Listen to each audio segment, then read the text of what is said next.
The National Weather Service in Memphis has issued a flood warning for the Little Tallahatchie Canal at Etta near New Albany. From this morning to late tonight. At 9 a.m. Central Daylight Time Wednesday, the stage was 23.8 feet.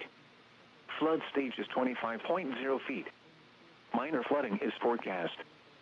Forecast. The river is expected to rise above flood stage late this morning to a crest of 26.5 feet this afternoon.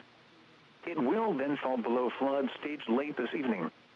Impact at 26.0 feet. County Highway 47 near Mud Creek and Mill Creek has 6 to 12 inches of water over it. Several thousand acres of cropland are flooded.